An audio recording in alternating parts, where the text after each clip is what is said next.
channel Ngulik Horor.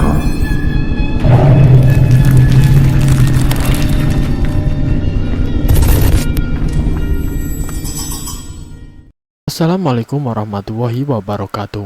Kembali lagi di channel Ngulik Horor. Channel ini menceritakan tentang kisah-kisah misteri. Kali ini saya akan membawakan kisah misteri yang ditulis oleh Ed Nazulfa. Kalian juga dapat mengunjungi tweet beliau langsung ya. Nanti linknya saya akan sediakan di kolom deskripsinya. Yuk, daripada kita lama-lama, langsung saja kita simak ceritanya. Bismillahirrahmanirrahim. Kali ini saya akan membawakan kisah misteri yang berjudul Ketempelan.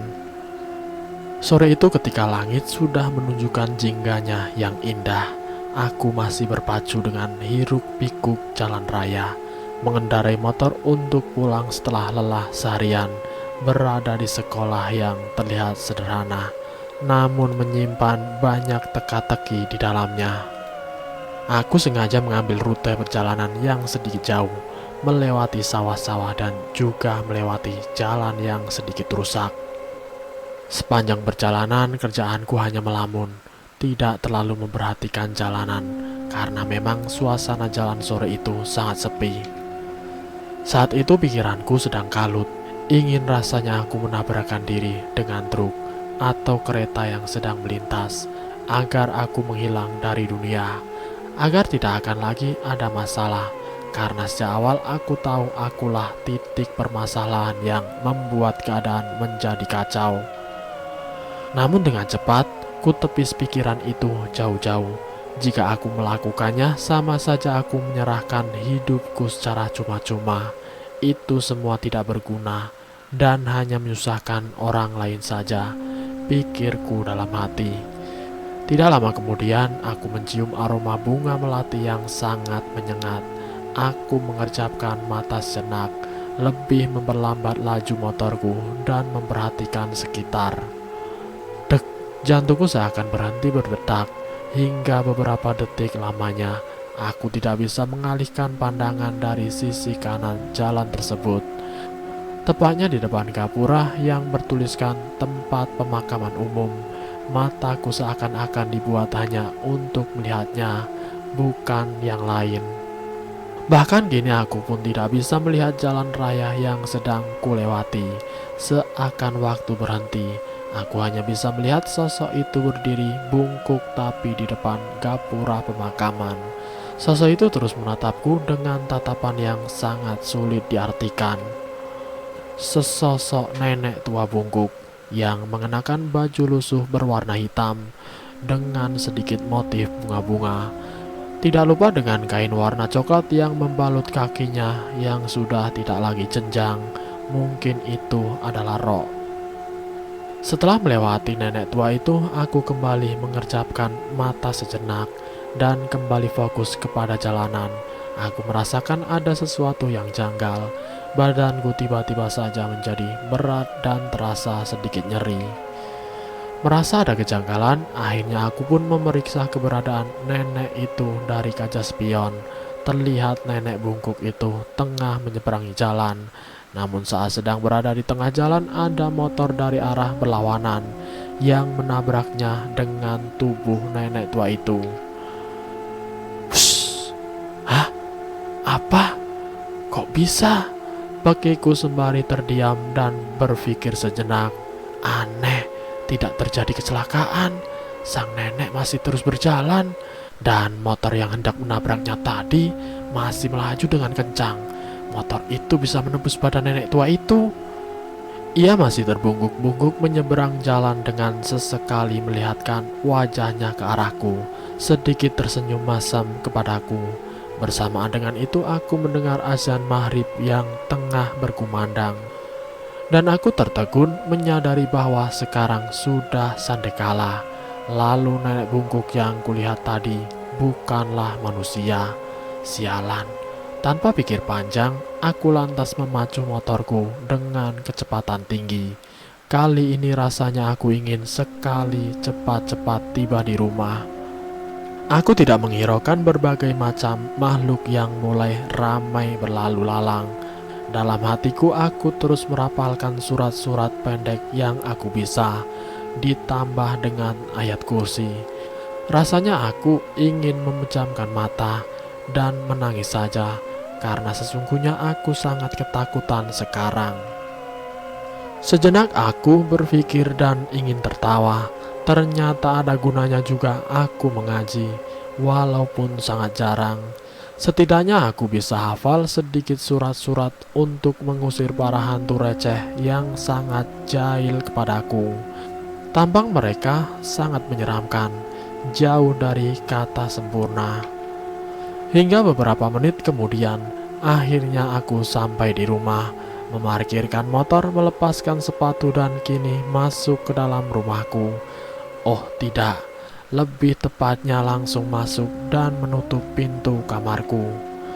Aku lantas melemparkan tasku ke sembarang arah, terduduk di tepi ranjang, kemudian mencoba memanggil Marah dalam hati. Rasanya kini aku ingin sekali berteriak karena merasakan kepala dan badan yang terasa nyeri. Ada apa dengan dirimu sih? Terlihat Marah sudah berdiri tegak di depanku, dengan wajah cantiknya dengan sedikit senyum yang nyaris tidak terlihat. Tidak tahu, aku merasa ada yang aneh Marah, jawab Zia. Makanya jangan suka melamun. Marah sedikit menaikkan intonasi bicaranya. Entahlah Marah, melamun di jalan raya mungkin jadi hobi baruku Marah. Aku mengedikan bahu acuh dan memalingkan wajah dari Marah. Jangan seperti itu sih. Apa kamu sudah mau menjadi sepertiku? Aku menggeleng cepat. Aku belum punya cukup bekal untuk menemui sang pencipta Marah. Aku lantas merebahkan tubuhku dan memejamkan mata sejenak. Aku tidak bisa menahannya sih. Ada yang mengikutimu. Apa? Aku langsung bangun dari tidurku. Jangan bercanda Marah. Tidak lucu membuatku merasa takut di saat seperti ini. Marah tersenyum tipis. Sudahlah, bersihkan dirimu. Jangan lupakan sih, mereka suka darahmu. Kamu sedang tidak bersih kan? Aku hanya mengangguk. Hati-hati sih, nanti dia akan datang lagi. Hihihihihi. Setelah itu, Marah melayang meninggalkan Zea di dalam kamar yang sedang merasa ketakutan. Marah, bercandamu tidak lucu. Aku marah sama kamu sampai besok malam. Detik berikutnya, aku lantas mengambil handukku, bukan untuk menuju ke kamar mandi, tapi tujuanku kali ini adalah kamar mama. Malam ini aku akan memintanya untuk menemaniku mandi seperti biasa. Haha, mau sebesar apapun juga, aku hanyalah seorang Zea yang manja dan menakut, tapi tidak apa. Setidaknya jika ada mama yang menemaniku mandi di luar sana, aku merasa lebih tenang, walau aku tahu sikapku seperti anak TK. Hingga keesokan harinya, badanku semakin bertambah berat rasanya. Di sekolah pun aku menjadi sangat pemarah. Rasanya aku tidak ingin berbicara dan berinteraksi dengan siapapun. Aku hanya ingin diam dan melamun. Tapi hal itu urung aku lakukan. Ya, karena hari ini ketiga temanku selalu berusaha membuatku untuk bicara, walau akhirnya hanya kubalas dengan anggukan atau tatapan mata yang tajam saja. Dan sore ini setelah pulang sekolah, aku tidak langsung pulang ke rumah. Farah mengajakku dan yang lain untuk mampir ke rumahnya. Tentu saja aku tidak menolak. Aku rasa aku akan menceritakan kejanggalan yang aku alami kepada mereka. Kamu kenapa sih? Dari pagi sensi sekali sih, tanya Farah yang membuat lamunanku menjadi buyar. Tidak tahu, aku juga bingung, jawab Zea. Loh, kok tidak tahu sih? Kamu lagi bohong ya? Celia kini memincingkan matanya. Tahu makanya jangan suka ngelamun. Kini gantian Adin yang bersuara. Aku menghembuskan nafas kasar dan memejamkan mata sebentar. Jadi dari kemarin sore, waktu OTW pulang, badan aku terasa berat sekali. Parah sih, aku berasa kayak lagi menggendong orang tahu. Nyeri sekali tulang aku nih, ujar Zia sembari menepuk-nepuk kedua bahu. Lah emang kamu habis ngapain? Tanya Celia. Aku tidak ngapa-ngapain, Sel. Aku cuman melamun di sepanjang jalan. Terus aku lewat TPU yang dekat dusun itu loh. Nah, di situ aku lihat ada nenek tua. Dan waktu aku papasan sama dia, pas sekali lagi azan maghrib, ujar Zia menjelaskan.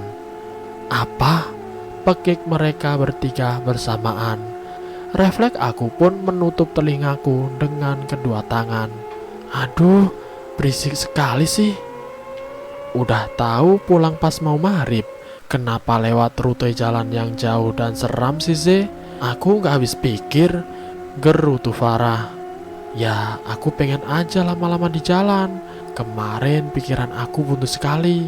Aku lantas menghembuskan nafas, menyilaukan kedua tanganku di depan dada, lalu menyandarkan tubuh ke tembok. Kamu lihat gak nenek itu wujudnya bagaimana? Tanya Adin menginterogasi.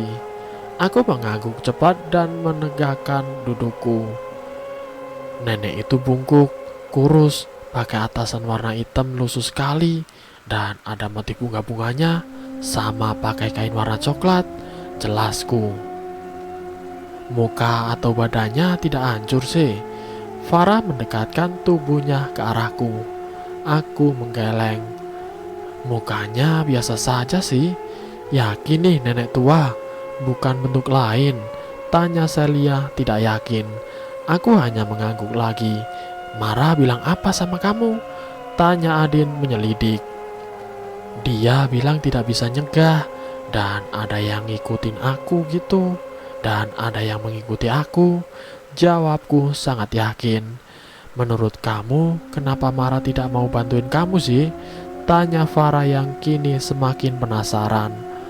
Mungkin karena dia mau aku belajar menghadapi ini sendiri. Jawabku ragu-ragu. Celia tersenyum mesem. Tidak ngerasa ada yang aneh gitu. Aku terdiam.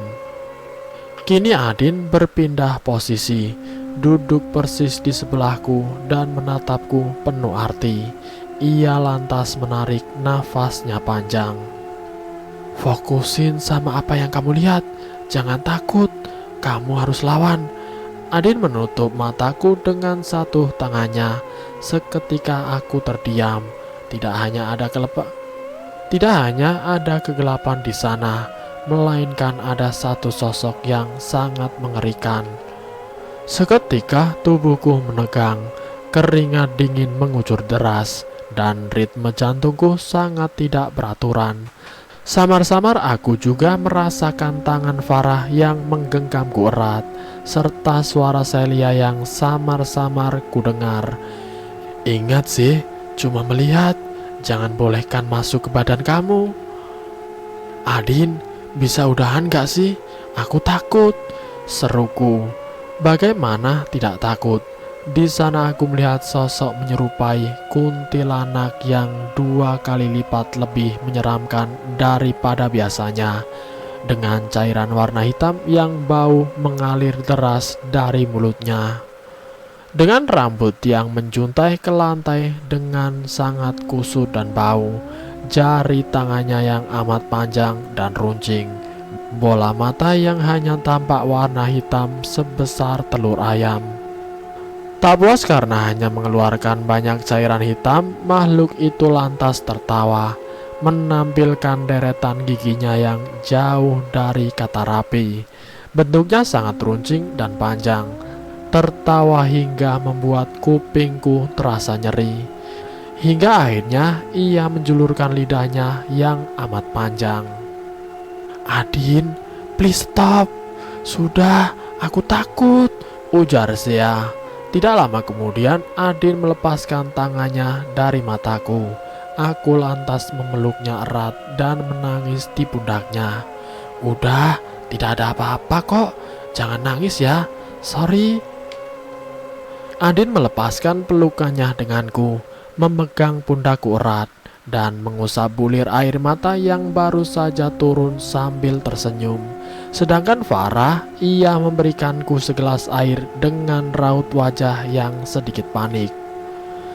Lalu Celia berjalan di belakangku, menekan bagian pundakku yang tadinya terasa sangat berat. Setelah itu merangkulku dan menoel hidungku dengan jahil. Udah tidak kerasa berat lagi kan? Aku menggeleng. Jadikan ini pelajaran sih. Jangan sampai kayak gini lagi. Diikutin sama demit cosplay. Haha, kata Adin dengan tawa khasnya. Iya sih, gue takut lo kenapa-kenapa tahu, timpal Farah. Kok bisa ya aku ketempelan gitu? Tanya Sea heran. Ya bisalah, namanya juga demit.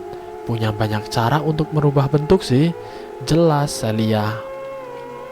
Makanya, Sea jangan suka melamun. Susah sekali sih dibilangin, kesal Farah. Ya, maaf, nanti tidak kayak gini lagi kok. Oh ya, BTW aku tidak melihat Marah tuh dari pagi. Kemana dia? Tanya Adin. Refleks aku menepuk dahi.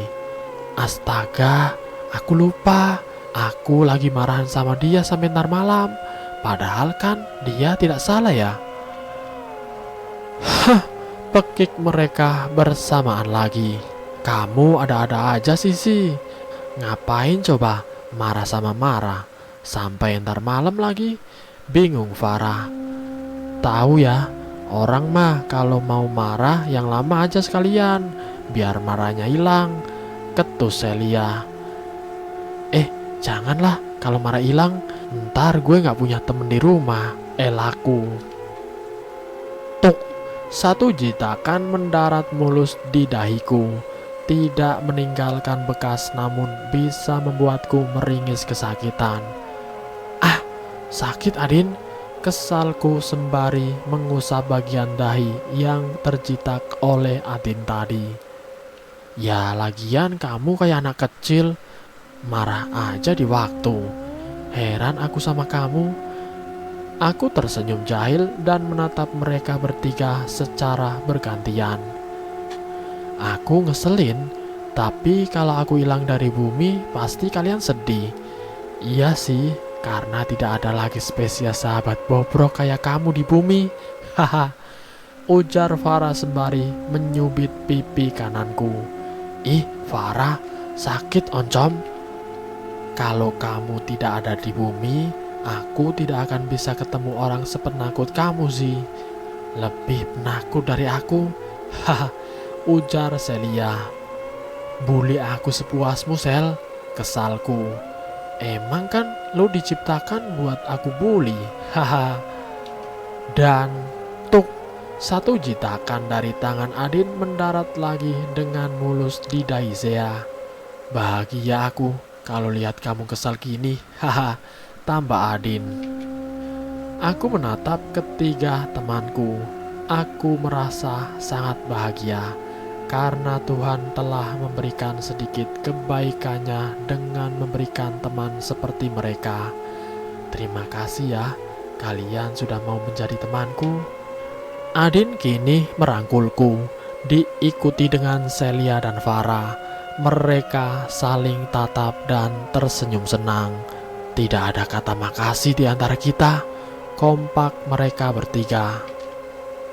Kami tertawa bahagia sejenak, berusaha untuk melupakan sebentar dunia seberang yang membuat tenaga kami terkuras banyak, berusaha menjadi manusia normal, tanpa membicarakan mereka yang selalu berada di sekitar kita semua.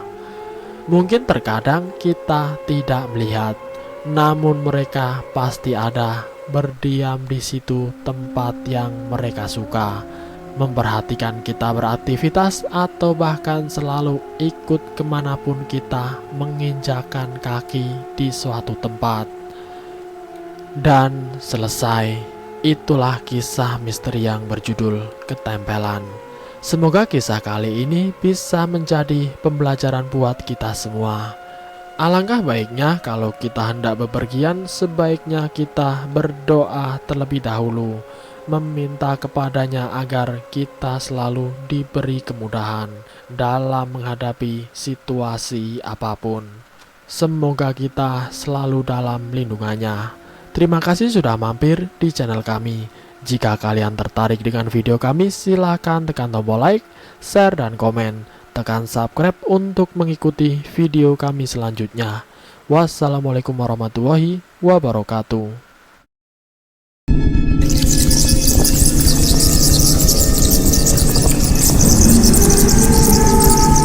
Selamat datang di channel Ngulik Horor.